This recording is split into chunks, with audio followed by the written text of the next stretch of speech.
Hashtag the GES crew.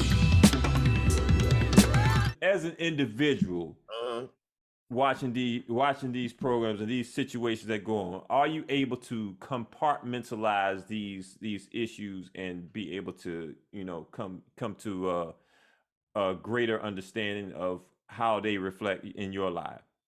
Yeah, well, to me, and I don't want to go back to good times because I know we a little bit over that, but I took a lot of this and that from good times. It took like the good that I thought that was good messaging for me, and that's what helped me progress. And it got a lot of people out of the hood, I think, from my hood. You know what I mean? Because at that time, people were getting great jobs and working for the railroad, working for this, working for that, became police officers and bus drivers and stuff like that. And they worked their ways out of the hood to where they got nice houses.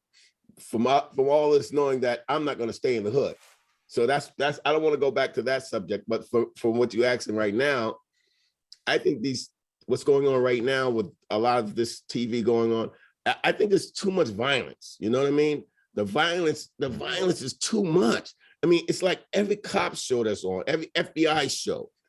YouTube is crazy. Now they're showing stick-ups at gas stations and, people shooting, young people shooting 13, 14-year-olds, and that's more exciting to them than it is a regular TV show now.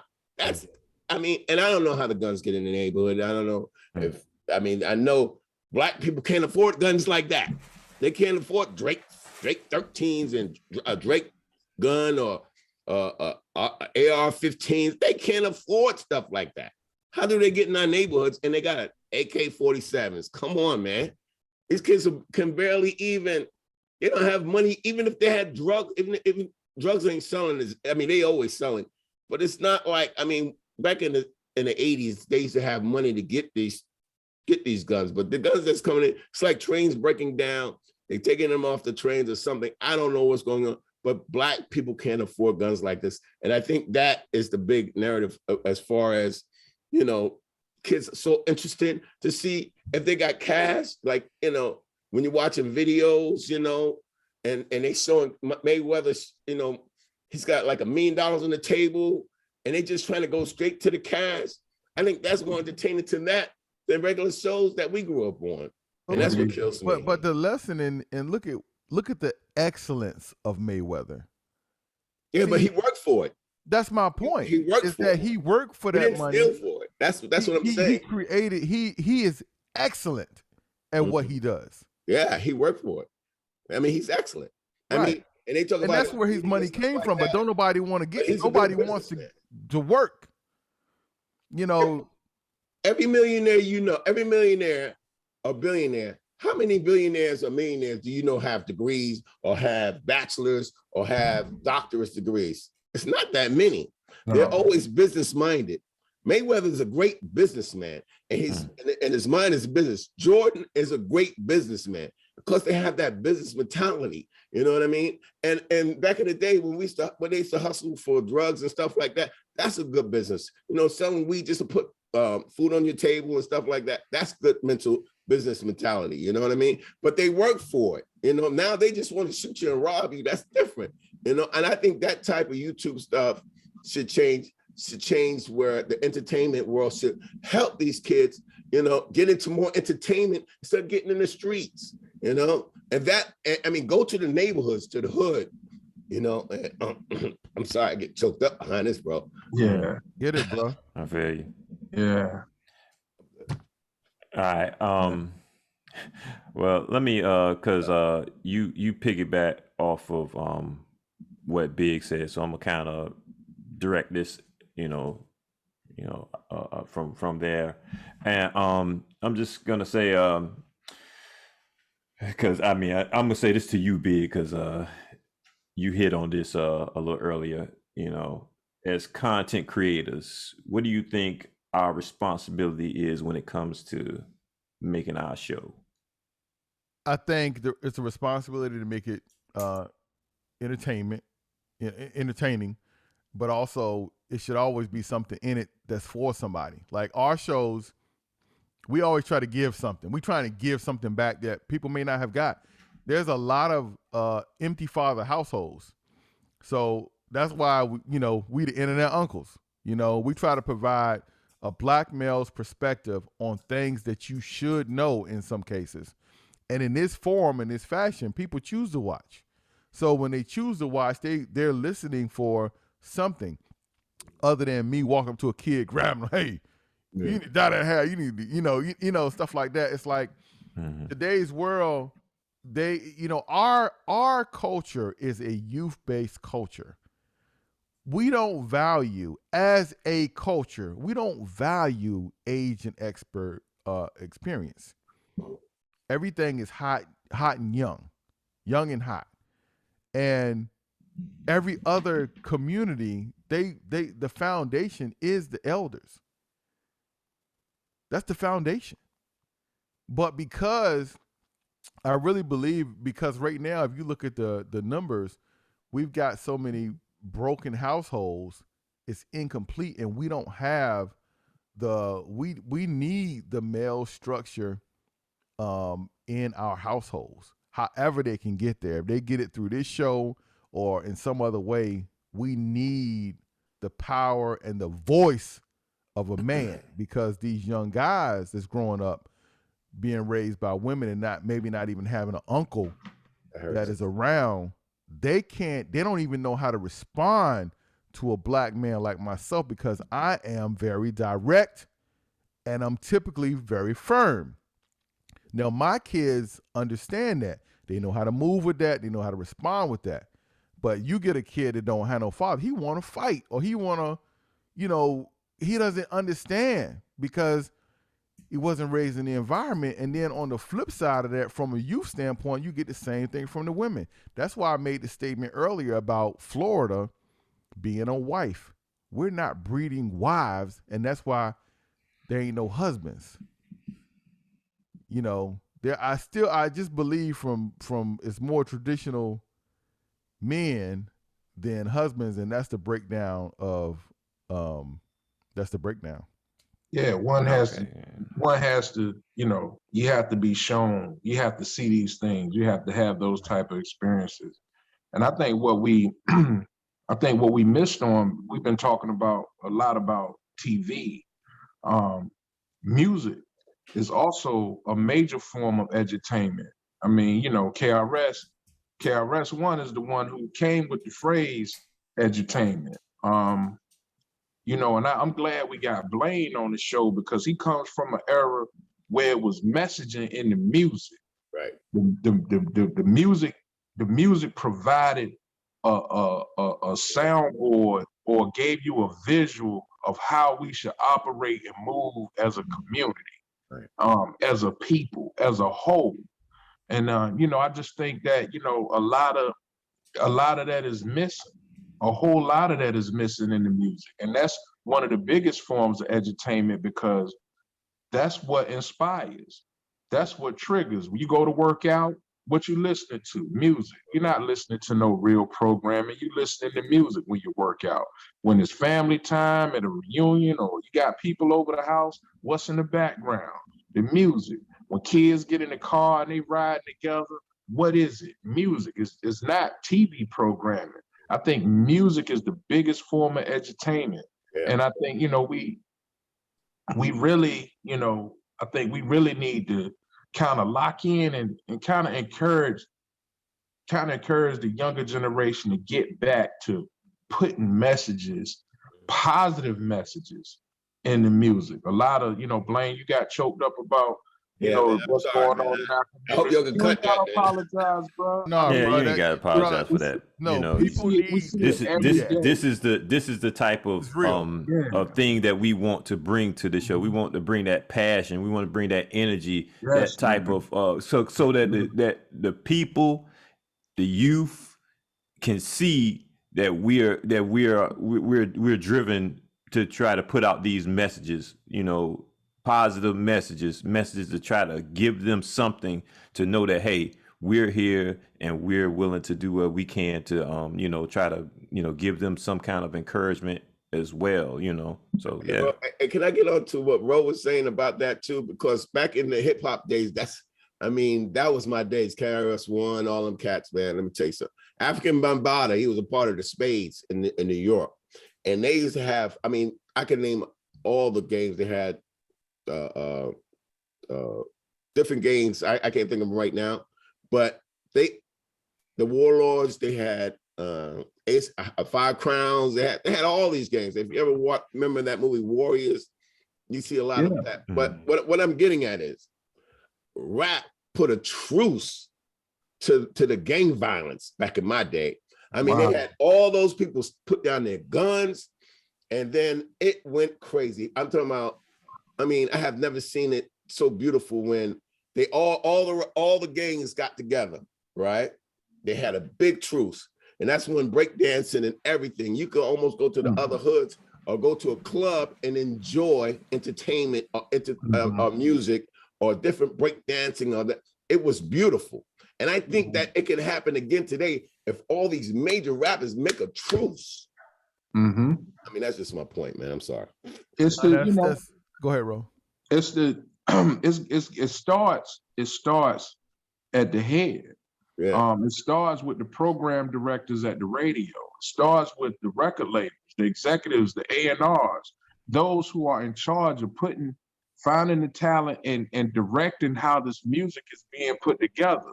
You see, right now, you have a kid with an iPhone, make a beat on the iPhone, write some crazy lyrics, record a whole song on the iPhone, go to Spotify, iTunes, and all of that, and get 1 million, 2 million views, and he's the next star. A lot of these stars were created. Now, I applaud the effort and ingenuity and the self-starting, but the content is so toxic now that it's totally poisoned our community. These young kids are poisoned.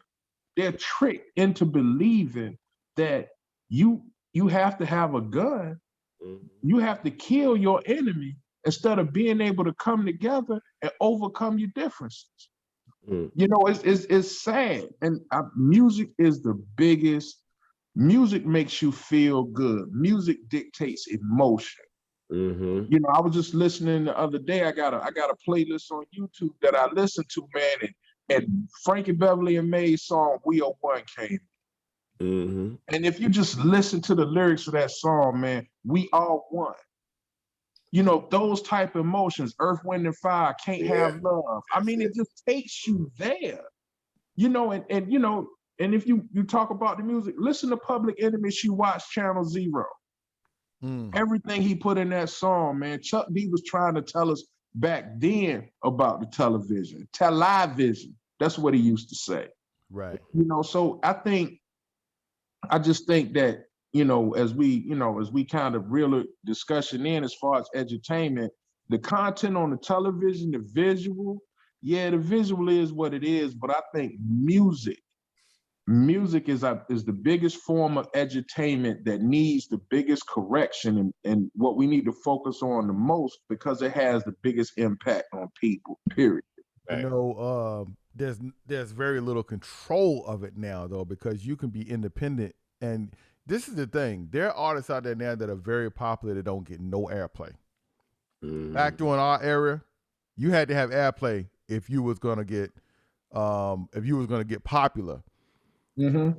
Not today. Not today. There's names that I know of from rappers that I hear that are popular, and I've never heard their song on the radio. Exactly. Yeah. So there's no it's we know when we was youthful, youth equals rebellion in most cases. 90% youth equals rebellion. So we have given, now this is the thing, a broadcast company of any sort would not put a 17-year-old out to be able to speak their own views. They're going to at least have to be probably 30 years old because you got enough life experience. You've got through the rebellious part of life, but at least it's a certain age. But now kids putting out music 14, 17, 16, and they still in that state. and it's catching on because their peers is gravitating to it because they like it because they all in that same space. You got the blind lead the blind, and it's recirculating. So it's at this point in time, it's hard to put reins on it. I mean, that's a parental thing, but we missing so many elements in our parental structure. So, and now we got these phones. I was telling somebody the other day, I couldn't imagine the amount of trouble that I would have been in having this phone. Bruh. At the Exactly. ages that these kids have these phones, Exactly. man, the stuff we was doing. Bruh. Now you hit a nail on the head with that because Bruh. the access to so much, the way you could be able to coordinate stuff. Oh gosh. We're the same way because the pages came out. but we're the same way. I know, but that's when I lost my phone one day. I misplaced it. I went crazy. I talked to this white lady. She said, "What happened?" I said, "I lost my phone." She says, "Oh my God, are you gonna be all right?" You know what's so bad though today? Losing your phone is like losing an organ. Yeah, Bruh. Cannot function without that phone. I've been late many a day because I done left my phone at home. You gotta turn around, come back, and get it. See, when people worry about chips being put in them and stuff like that, but shoot, that phone is like a lifeline to you. You just, it's attached to you. You're not gonna go nowhere without that phone. So at this point in time, I don't see where the difference is between that and you being you got that chip right in. You got it in you, and the thing about it is, your selection of content is also with you. Yeah. You also got the camera. Right. You got a video recorder. Right. You got a voice recorder. You got everything you need. You want to order food. You want to, everything you need is in this phone.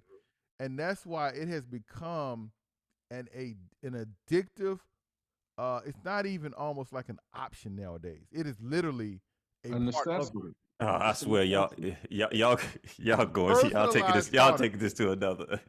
but I'm saying, we're saying it because it's based on the edutainment. Everything you want is right here. Like, I feel you. Everything. But could I say something? Back in the day, I used to remember at least 20 phone numbers. Now I can't remember 2. I got a contact that remembers all my phone numbers. So it makes us dumber, I think. You know what I mean? You really, your memory is going. I mean, I'm already old, I only got that much memory left, so at least I want to know one phone number, at least 911, you know what I'm saying? But, what's so crazy? Ask somebody what their phone number is. Well, I remember all of the phone numbers that I remembered. Yeah, but you don't remember nothing now. No. I don't remember a number. I used to carry. I didn't remember numbers back then because I always carried a phone book with. There you go. Exactly. I always had a phone book with me. So I had that joke so long the cover ripped off and it was falling off. Still kept it with me though. It did. Look, man. It was Sean's birthday the other day. Rest in peace. And I remember when my man Tony had called me and told me that Sean was sick. It took me about a minute or two to try to remember their house number to call the house. You know what I'm saying? I remember it just like that. But it's still, because I knew the numbers, but I was just trying to make sure they was in order. Right. You know what I mean? And then it popped in there and boom, there it was. You know what I mean? But just now, like you ask, customers come in the store and I'm like, okay, what's your number? You have a couple of them be like, I don't know. I don't call myself. Got to look their own number in their phone. Yeah, I'm like, that's one of the first things you had to learn before you went to school as a 5-year-old. What's your phone number? Phone number. Blah, blah, address. Blah, blah, blah, Yeah. Nowadays, ain't nobody, I don't know. I had one customer say, "What's the store phone number?" Call the store because we got call ID. And that was the number on the call ID. And I was like, I read the number off and like, yes, that's it. That's the number right there. Wow. Oh my stars. Because it's a place you can go. I know, but people don't know that it's a place you go on your phone and tell you. Phone to find the number, yeah. You can go and you can go in the maps and look up the place where you want to go, and it's gonna give you the address, the number. Like, you are here. What? Yeah, all that. But you know what's crazy too? Like even when pages drop, you was remembering people's codes. Like I remember yours. It was 11 row. I remember that. You know what I'm saying? Mm-hmm. Yeah. So it's like, we did, even as technology started to evolve, we still did use a lot of still brain power, because that was just another thing. You remember? Think about what we was remembering back in the day. We remember phone numbers, addresses. We remember people pager codes. Those names. Code deciphering messages. With the pager. Because shoot, all you gotta do is just. As long as y'all have an understanding on y'all codes, just write that junk down. You know what they talking about. If you can't get if you can't get to no phone. Edutainment. Y'all. All right. Thanks again for watching our show. If you like this week's episode, check out these here. And don't forget to like, subscribe, and comment. And hit that bell notification, because that bell notification lets you know when there's an up and coming episode. So until then, peace.